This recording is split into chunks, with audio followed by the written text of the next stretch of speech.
Hey guys, welcome back to the channel. हैरान हो रहे होगे आपके कैसे रात को अंधेरे में कार के अंदर बैठकर व्लॉग की शुरुआत हो रही है और एमी भी आगे फ्रंट सीट पे बैठी हुई है। भैया क्या बनी आज हमारे साथ ना, वो बताती हूँ मैं आपको।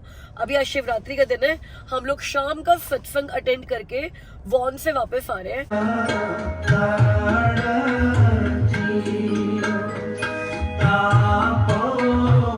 4 से 6 का सत्संग था, उसके बाद डांस फंस किया, लंगर वगैरह किया, तो हम लोग घर पर पहुंचे 9 बजे।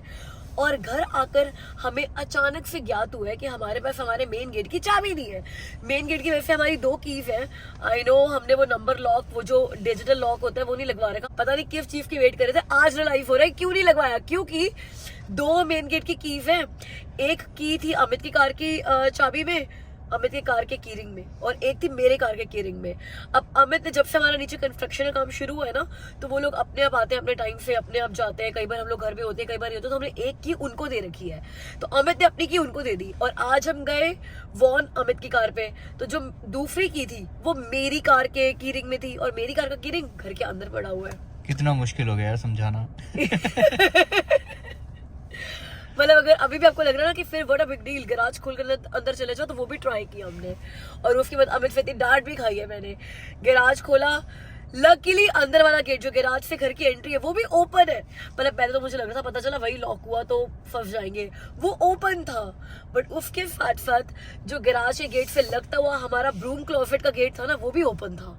और हमने गैराज का गेट खोला, वो अंदर वाला, और ब्रूम क्लोसेट का गेट दोनों अड़ गए, और वो भी ओपन ही हुए। आधा घंटा लड़ाई करते रहे हम कि यार हट जाए, खुल जाए, कुछ हो जाए। और हमें कहते ब्रूम क्लोसेट का गेट ओपन करके कौन रखता है, मैं रखती हूँ। तो अब जिंदगी भर के लिए एक सबक मिल गया है कि क्लोसेट्स के गेट बंद करके रखने चाहिए। और अब हम कार के अंदर बैठे हैं, हमने वो हमारा कॉन्ट्रैक्टर जो है उसको फोन किया कि भाई साहब प्लीज कहाँ पर हो, हमें बताओ, हम चाबी लेने आ जाते हैं। वैसे वॉन से ड्राइव करके आ रहे, 150 किलोमीटर की ड्राइव करी है, और अब चाबी लेने जाते हैं। बट लकीली उसका एक बंदा है जो हमारे घर के आसपास ही रहता है, और उसी की पास चाबी है, तो वो हमें चाबी देने के लिए आ रहा है। तो हम वेट कर रहे हैं, तो हमने कहा वेट करते करते आपको भी किस्सा बताया जाए कि हुआ क्या हमारे साथ। Mama, meanwhile, could we go and eat some pizza? Oh, you want to eat pizza? Personal pizza from Pizza Hut. Personal pizza, okay. लेकिन अगर हम अभी चले जाएंगे बाबू, और वो पीछे जो की देने वाला है वो सोचेगा हम तो है ही नहीं घर पे, फिर वो चला गया तो हम क्या करेंगे। तो लेट्स वेट फॉर हिम, और फिर एमी को हम आज पर्सनल पिज्जा खिलाने लेकर चलते हैं, ठीक है। बहुत नींद आ रही है यार, आज बहुत थक गए। आज ना 2 सत्संग अटेंड किया हमने।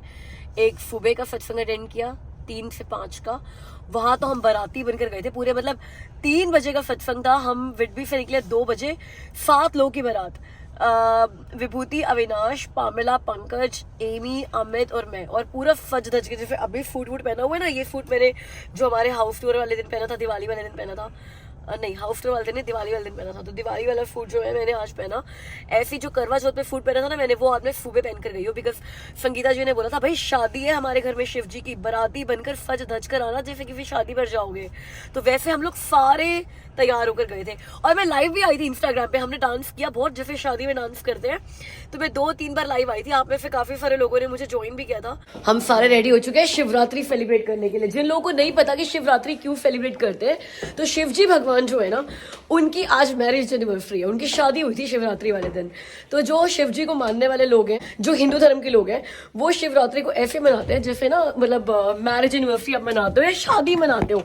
इंडिया में तो ऐसे बहुत सारे मंदिर है जो प्रॉपर शिव जी की शादी वादी अरेंज करते हैं। तो हम लोग भी आज पहले 2 घंटे का सत्संग करने वाले हैं, फिर खूब डांस करने वाले हैं। वो एक गाना चल रहा है पिछले काफी शिवरात्रि से, है भोलेनाथ की शादी हम तो नाचेंगे। तो बस आज उसी गाने पर ना बहुत नाचने वाले हैं। मैं कोशिश करूंगी इंस्टाग्राम पे लाइव आने की, वैसे आपको कैसे पता चलेगा, मैं लाइव आके खत्म भी हो जाऊंगी जब तक आप ये वीडियो देखोगे।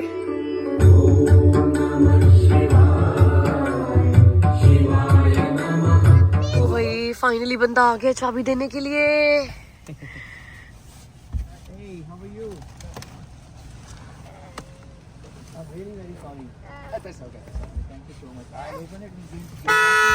Oh, sorry.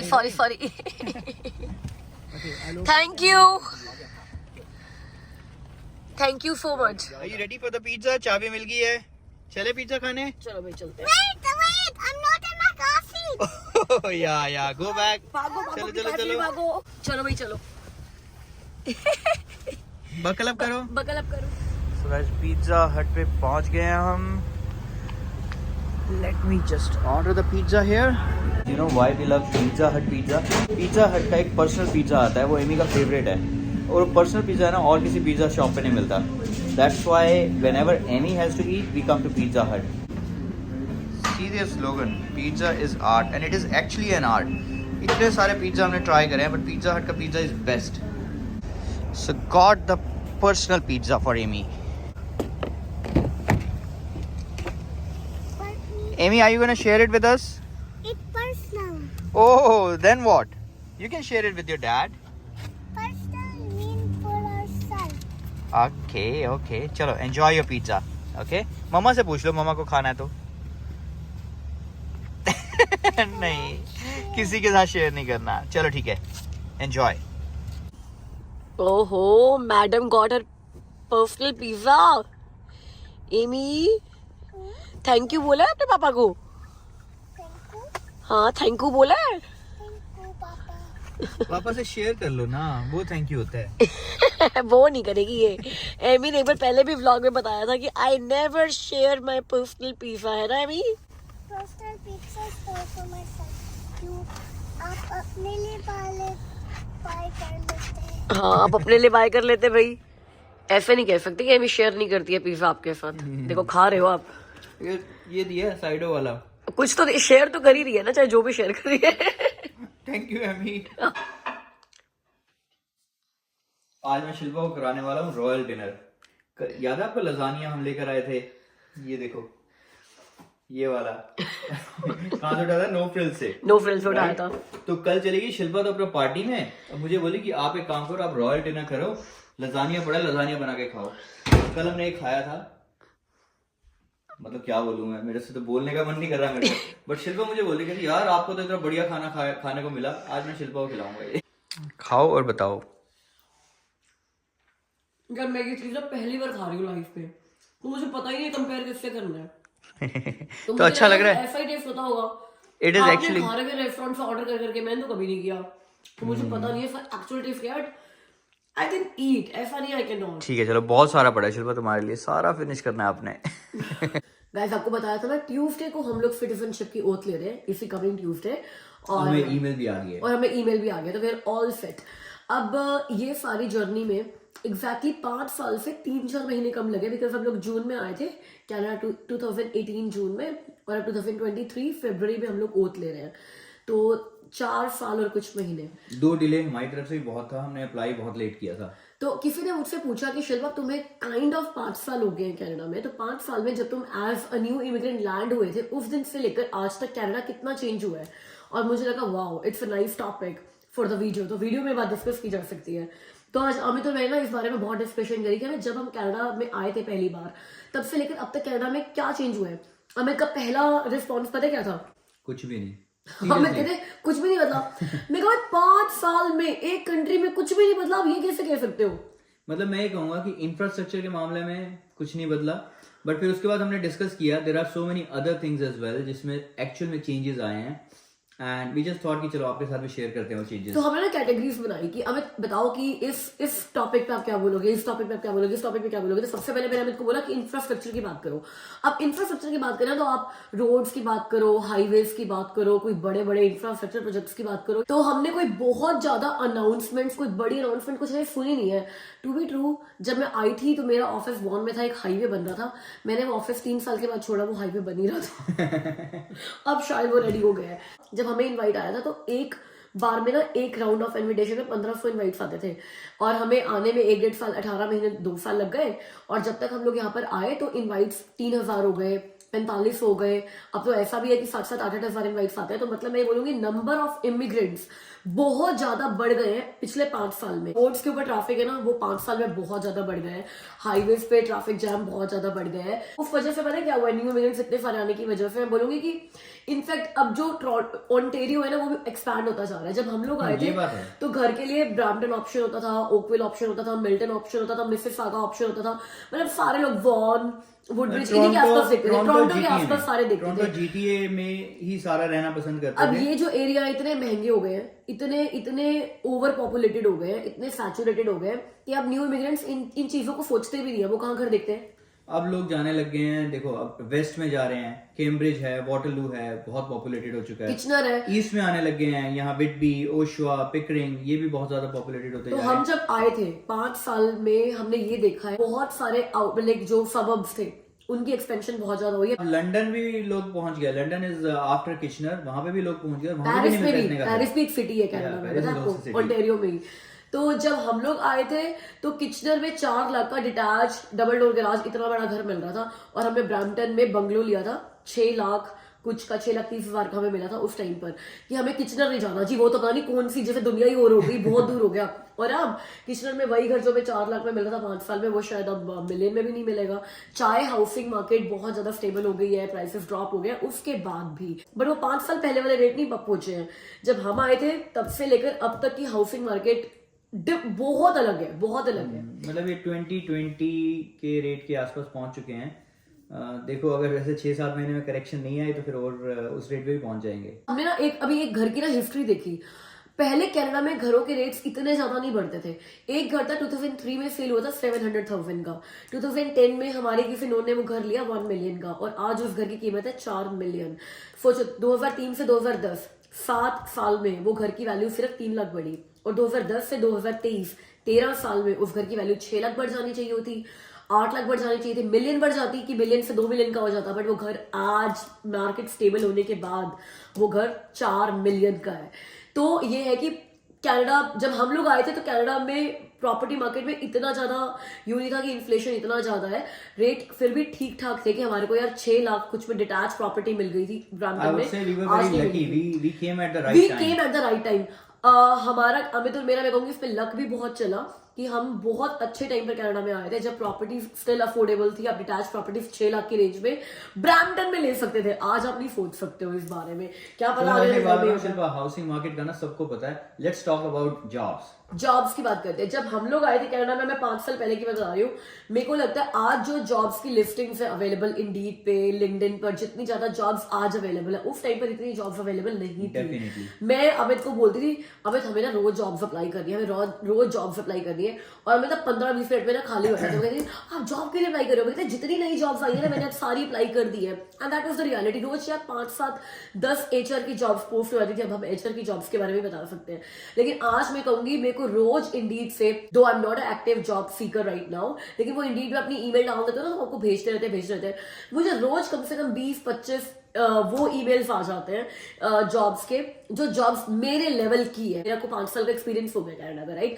तो मैं कह रही हूँ मिड लेवल की जॉब्स आ रही है, तो सोचो एंट्री लेवल की जॉब्स तो कितनी ज्यादा होंगी। तो जॉब्स बढ़ी है मार्केट में, बट सैलरीज की बात करो। सैलरीज की देखो, अगर मैं बात करूँ ना तो हम डिफरेंस देख रहे हैं 5 साल का। मतलब 2018 में हम आए थे, अभी हम 2023 में हैं।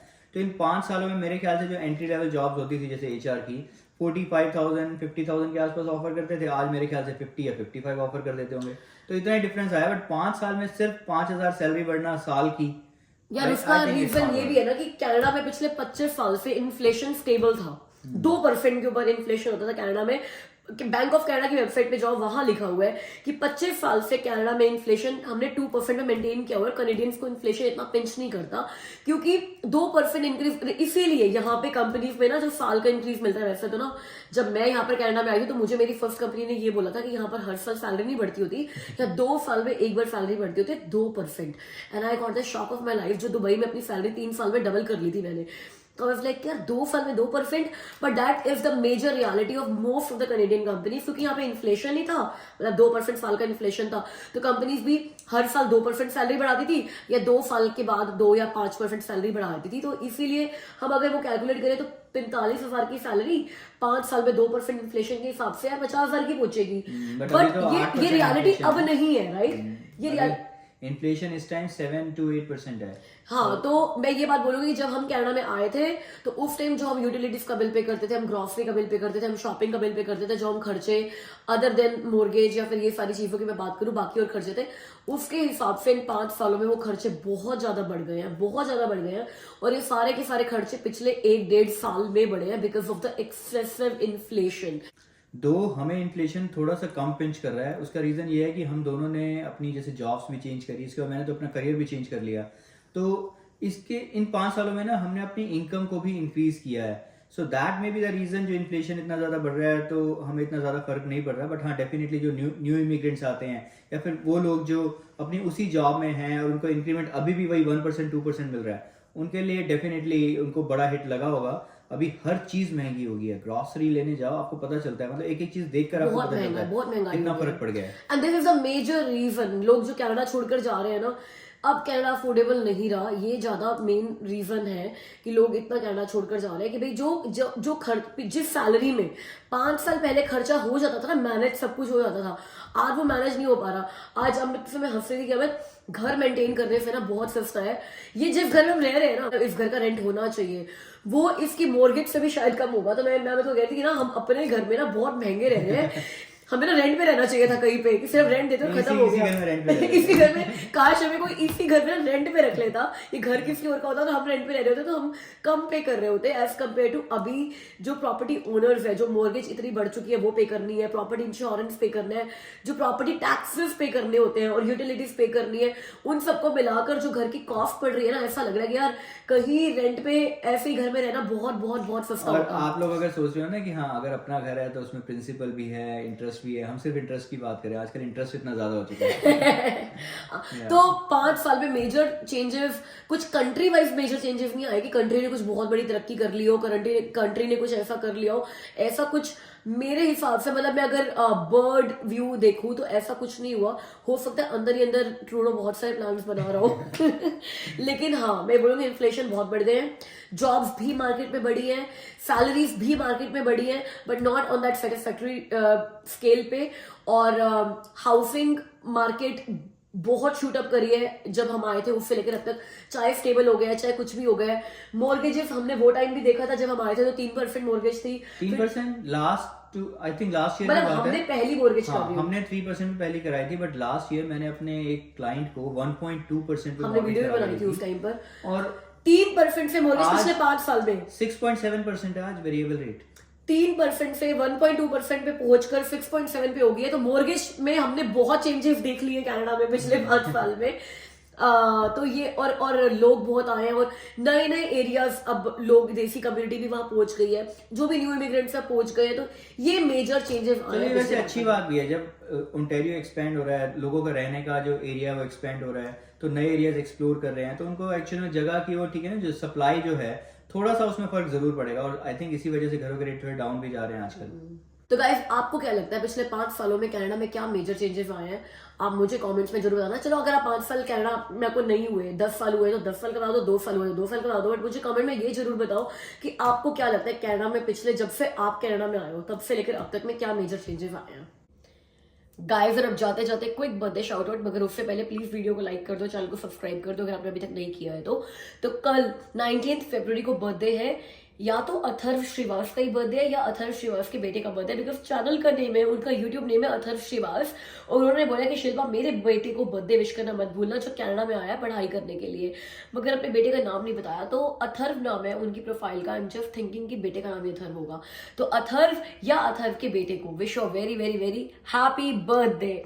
अब मुझसे मिलो कल की वीडियो में, तब तक मैं ख्याल रखना गाइस, शायद मैं कल छुट्टी ले लूँ, क्योंकि कल हम ब्लू माउंटेन जाएंगे या नहीं जाएंगे पता नहीं, मौसम पर डिपेंड करता है। कनाडा में ये एक बात है, सारी चीजें मौसम पर डिपेंड करती है, और अगर ब्लू माउंटेन गए तो बहुत थक जाएंगे वापस आते तक, और अगर नहीं गए तो फिर मैं वीडियो जरूर डालूंगी, ठीक है। तो चलो मुझसे मिलो अब जब भी मैं वीडियो डालूंगी तब तक मैं ख्याल रखना, बाय।